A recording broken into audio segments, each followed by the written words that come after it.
Le saviez-vous? Le saviez-vous? Sans le patriarcat, on aurait eu des valises à roulettes bien plus tôt. Alors, je sais pas d'où vient ce truc-là, mais en tout cas, c'est sur Demoiselle que c'est dit, et si Demoiselle le dit, ça veut dire que Demoiselle, il y aura. Ça veut rien dire, mais là encore, c'est pas la première fois que j'ai des idées embêtées. Hein.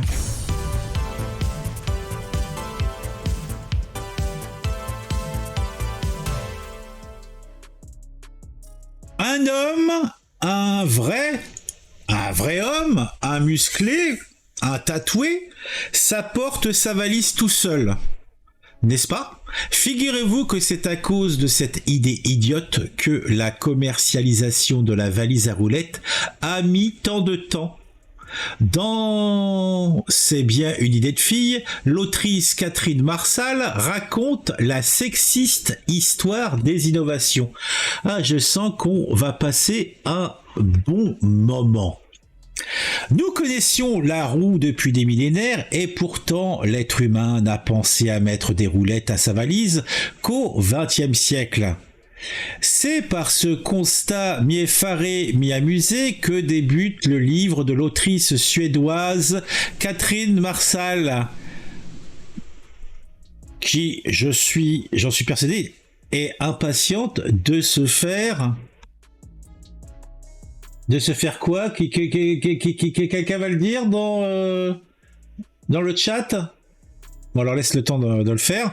C'est bien une idée de fille, comme tout le monde claque la porte aux idées des femmes, publié chez Autrement en octobre dernier. Ouais. Bon, déjà, partant du principe que on n'écoute pas les filles et que on leur claque les portes au nez, bon bah voilà quoi. Ils ont retrouvé des plans dessinés par Madame Pierrefeu au Paléolithique. Ah d'accord.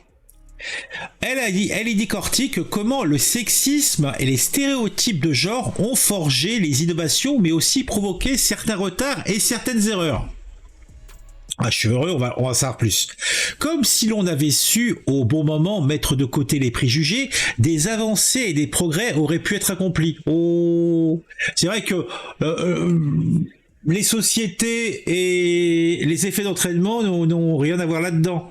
L'échec de la valise à roulettes, c'est un certain Bernard Sadeau qui, après avoir songé à fixer des petits trous à ses valises, a déposé le brevet de son invention en 1972. 1972, c'est vrai que ça n'avait pas non plus 3 siècles. Hein. Quand Neil Armstrong, Buzz Aldrin et Michael Collins revinrent sur Terre, ils prirent leurs valises par la poignée, les portant comme cela, et comme cela se faisait depuis l'invention de la valise moderne au milieu du XIXe siècle. Alors, ce qui est marrant, en parlant du XIXe siècle, dans les palaces, quand Madame Michu venait avec son ensemble, certains, vous savez, ils avaient comme des sortes de grandes malles, hein, des grandes malles en hauteur, où dedans il y avait les vêtements qui étaient en taille haute pour pas être froissés, qui étaient avec des petits compartiments. Il y avait des petits trucs. J'avais vu ça dans je sais plus quelle émission, quel documentaire. Et étonnamment, ces trucs avaient des roues. Donc on a utilisé les roues. Donc après, si on les utilisait pas dans les valises, c'est peut-être parce que c'était des valises en carton. Hein, comme Zinida de Souza, pour les plus vieux doivent se souvenir, nous l'avait appris. La question n'est pas de savoir pourquoi Bernard Sadeau a eu l'idée qu'il fallait des roulettes aux valises. La vraie question est pourquoi cette idée ne nous est-elle pas venue plus tôt? Bah, peut-être que nos valises étaient fabriquées en Asie et qu'en Asie, bah, ils voulaient pas payer de copyright pour les petits trous. Bah, peut-être pas, non, c'est peut-être bien possible, hein. Ça peut jouer. Et que peut-être ils ont attendu que bah, les petits trous, ça soit gratos pour pouvoir les mettre. Avant, ce bon vieux Bernard Sadeau, d'autres avaient pourtant, entre Bernard Sadeau et Bernard Sadique, il y a pas grand chose, hein, donc vous voyez, suivez mon regard. D'autres avaient pourtant essayé sans rencontrer de succès retentissant. Dans les années 40, en Angleterre, deux inventeurs avaient inventé un dispositif de sangles et de roues permettant de tirer sa valise. Idem pour Sylvan Goldman aux États-Unis, qui avait imaginé un caddie roulant une décennie plus tôt. L'objet n'avait pas rencontré non plus son public. Dans les années 60, Bernard Sado fait lui aussi chou blanc avec son invention révolutionnaire et pour cause. La société n'était tout simplement pas prête. Explique Catherine Marshall. La valise à roulettes fait davantage sourire qu'elle ne convainc les acheteurs. Nous rejetons généralement les nouvelles idées si nous les percevons comme trop simples ou évidentes, explique l'autrice pour justifier l'échec d'alors. Moi, personnellement, je pense surtout que c'était une histoire de pognon.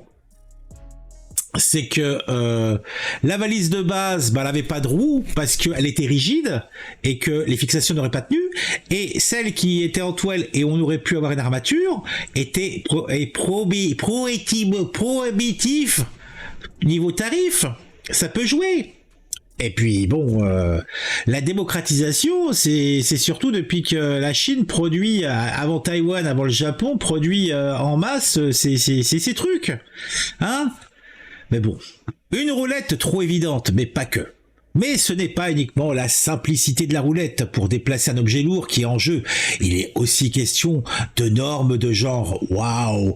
En fait, ça me réjouit à chaque fois quand je dis des trucs comme ça, parce que là, tu vois bien que elles vont chercher, les petites dames là qui écrivent ces bouquins, elles vont chercher des raisons hyper compliquées, hyper tendues, et qui ne résistent pas à la simple analyse. Mais bon, peut-être que là je vais me tromper, peut-être que là je me trompe, peut-être que là les arguments seront tellement pesants comme mes deux couilles sur la table, quoi, que la table se casse en deux. Je pense. Donc on va lire. En lui permettant de faire rouler sa valise sans effort, l'homme était privé de faire la démonstration de sa force. Oh, c'est vrai que les mecs, leur plaisir, c'est de soulever les valises dans les escaliers, dans les maisons, les escaliers étroits, sans ascenseur, sur 5, 6 étages. Oui, c'est parce qu'il pour montrer qu'ils sont forts. Ou alors, mieux, ce que les hommes aiment bien faire, c'est faire des déménagements, soulever des frigos ou des machines à laver, qui pèsent le poids d'un âne mort. Ouais, c'est leur truc, tout le monde le sait. Mais non, mesdames, mais non, les hommes sont comme tout le monde. Si ils peuvent se faciliter la vie, ils se facilitent la vie. En lui permettant de faire rouler sa valise sans effort, l'homme était privé de faire la démonstration de sa force et donc de sa masculinité. Comment faire preuve de galanterie sans porter les bagages de sa femme avec ses gros muscles? Comment montrer sa place de chef de famille sans pouvoir porter la charge de tout le foyer sur ses épaules solides? Mais très simplement, ça se passait comme ça dans ces vieux couples. Quand madame la ramenait, monsieur lui foutait une baffe dans sa gueule. Donc pas besoin de porter les valises. La violence, la violence patriarcale suffisait. Donc non, je pense pas que la démonstration de force était nécessaire. Donc je pense que les mecs pour qui étaient dans cette logique de masculinité, je sais pas de quoi ça cause, mais bon voilà, je pense que le fait simplement de martyriser violemment leur conjointe suffisait. Ils avaient pas besoin de porter les valises, d'ailleurs c'était les gonzesses qui allaient faire les courses. C'est elles qui se tapaient les efforts. Le bonhomme, il y allait pas. Il préférait aller au bar. Je pense en tout cas, je sais pas. Comment faire preuve de galanterie sans porter les bagages de sa femme avec ses gros muscles? Comment montrer sa place de chef de famille sans pouvoir porter la charge de tout le foyer sur ses épaules solides? Non mais en fait, elle croit que les hommes, c'est soit des G.I. Joe, soit des Ken. En fait, elle a jamais rencontré d'homme, la petite dame, je pense. Ou alors peut-être qu'en Suède, ils sont différents. C'est peut-être possible. Oui, ces petites roulettes d'apparence inoffensive avaient un sérieux pouvoir émasculateur. Pourquoi pas? D'autant que l'arrivée de la valise à roulettes permet aux femmes de se déplacer en toute autonomie et sans l'aide de personne. Oh, pauvre petite chatte abandonnée. Plus d'hommes pour leur ouvrir les portes, mais c'est horrible. Une véritable preuve d'émancipation qui accompagne une révolution pour le marché de la bagagerie. Ouais, d'accord. Comment cette notion plutôt hasardeuse selon laquelle un homme, un vrai, porte sa valise, a-t-elle pu être assez forte pour contrecarrer ce que nous considérons maintenant comme une innovation inévidente ? Comment notre vision dominante de la virilité a-t-elle pu être plus obtuse que le désir du marché de gagner de l'argent ? Et comment l'idée rudimentaire que les hommes devaient porter des choses lourdes a-t-elle pu nous aveugler au point de ne pas voir le potentiel d'un produit qui allait transformer toute l'industrie mondiale ? Alors là, on a un lien vers une page Instagram qui ne marche plus. Attends, on va aller voir. On va voir s'il fonctionne encore, ce truc-là. Tac, voyons voir. Donc, alors, c'est qui ? C'est la gonzesse. Alors, c'est elle... Alors voilà, l'autrice, c'est ça. A priori, c'est ça, l'autrice. Ouais. Ouais. Donc, c'est vrai qu'avec ses talons de 15 cm, elle a pas besoin d'un homme pour lui porter sa valise. Ouais. Bon, en tout cas, je crois que c'est ça. C'est... Kielos Marcal. C'est peut-être elle, c'est peut-être pas elle. J'en sais foutrement rien.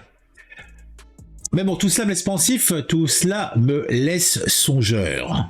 Voilà comment, à travers l'invention de la valise à roulettes telle que nous la connaissons aujourd'hui, Catherine Marsal défend l'idée que l'innovation doit s'envisager aussi au travers du prisme de l'évolution de la société.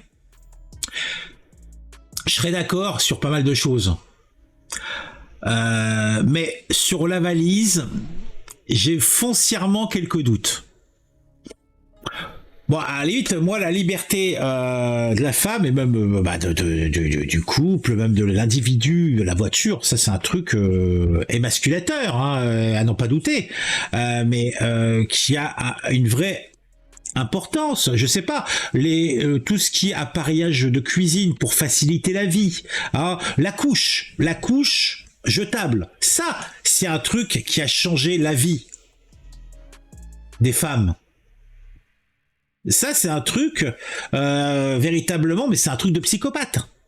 Ne serait-ce le tampon ou la serviette hygiénique, ça, c'est des trucs qui ont eu des incidences sur la libération véritable des femmes. Là, on peut parler sérieux. Je ne pense pas que la valise à roulettes ait eu une incidence aussi importante que ça en tant qu'innovation dans l'évolution de la société. Bah, je dis ça, je dis rien. La capacité à changer un mode de pensée est l'ingrédient qui manquait pour qu'une valise à roulettes devienne réalité. Il fallait pouvoir se représenter des consommateurs masculins privilégiant le confort à l'effort, ainsi que des femmes voyageant seules. Alors seulement la valise à roulettes pouvait s'imposer parce qu'elle était une innovation qui tombe sous le sens. Le congélateur pour bébé aussi. Gros Clodo, t'es dégueu. Alors... Envie d'en savoir plus sur ces grands progrès? Le livre de Catherine Marcal regorge d'anecdotes et d'histoires pour comprendre les grands progrès des contemporains. Donc, vous pouvez l'acheter à 19,90 €, qui est horriblement cher pour un bouquin de merde. Mais surtout, vu la... Bon, alors c'est peut-être la journaliste qui est pourrie, faut dire aussi Maëlle Lecor, mais elle a tellement mal vendu, l'anecdote est pourrie, il n'y a aucun humour, il n'y a rien dans l'article qui peut donner envie de lire ce bouquin. Des fois, vous avez des anecdotes... c'est même pas le côté rigolo, vous voyez, il n'y a rien. C'est du guano. Et encore, c'est méchant pour le guano. Et en plus, oser mettre c'est bien une idée de fille, franchement, c'est d'évaluer l'intelligence de la gente féminine. Franchement, c'est comme ils disent, c'est un CSV, un CSC, un contre son camp. Incroyable. Aucun humour, rien, une absence totale de sources intéressantes. Tiens, les commentaires. Alors peut-être que les commentaires vont nous ouvrir le truc. Quant à la thèse selon laquelle le patriarcat serait responsable du peu de succès commercial de la valise à roulettes, on est face à un sophisme manifeste. Supposer qu'une explication parce qu'elle est possible est nécessairement l'explication, ce sophisme étant ici rendu possible par le fait que la conclusion est en fait a en fait procédé l'analyse. Et elle a raison, Chigurette. Alors, pour avoir lu le livre, l'effet du patriarcat sur les inventions et les innovations est l'angle du livre, qui n'est pas un ouvrage scientifique, mais un essai qui défend une thèse. Tous les exemples du livre sont donc étudiés sous cet angle. Ça ne veut pas dire que c'est la seule explication, c'est juste que c'est la seule à laquelle on s'intéresse pour décrire un système plus long. Il ne s'agit pas tant de faire une histoire complète et exhaustive de l'invention de la valise à roulettes que d'utiliser cette histoire pour expliciter et illustrer un argument. L'idée sur l'exemple de la valise à roulettes est que c'est une idée simple qui a émergé tard dans l'usage de la valise. À de multiples moments, on a appris que quand la valise à roulettes a été utile aux hommes, plus précisément les pilotes de ligne, d'autant plus qu'avant, il était relativement mal vu qu'une femme voyage seule et librement. Bref, pour qu'une invention soit commercialisée à grande échelle, il faut qu'elle s'intègre dans la mentalité de l'époque et en particulier ne s'oppose pas aux stéréotypes de genre, mais surtout que cela ait un intérêt économique. Et un truc tout simple, de base, c'est la valise doit être assez légère. Avant, c'était même plus des valises, c'était des malles. Tu pouvais la tirer tant que tu voulais avec tes petits trous. Il fallait la porter dans les escaliers et pas d'ascenseur. Il fallait la monter dans la charrette. Qui c'est qu'elle allait la porter? C'était madame? Non mais en fait, rien ne va dans cette logique. Attends, on a d'autres commentaires, on va regarder un petit peu. Hein? Alors, dommage que cet article fasse l'impasse sur les problèmes technologiques liés à cette invention. Dans les années 70, les valises n'étaient pas rigides mais souples, ce qui rend plus compliqué la jonction de roulettes. Le sol n'était pas aussi lisse et propre que maintenant. Le plastique résistant à l'usure et les roulements résistants à la poussière n'existaient pas. Encore non plus, en tout cas pas à faible coût. Tous ces problèmes techniques auraient rendu la fabrication d'une valise particulièrement coûteuse et donc difficile à commercialiser. Ce n'est pas parce qu'une explication sociologique nous semble pertinente après coup qu'elle est bonne et encore moins la seule. C'est tellement évident, mais bon, c'est... En fait, ce qui est passionnant, c'est qu'il y a quand même des gens qui se passionnent sur le sujet et vont écrire des pavés. Bon, vous me direz, moi, ça fait quand même pratiquement 20 minutes que je vous saoule avec ça. Bon, c'est déjà vicieux de ma part. Mais bon, j'aime bien m'écouter parler, donc à la limite, je comprends.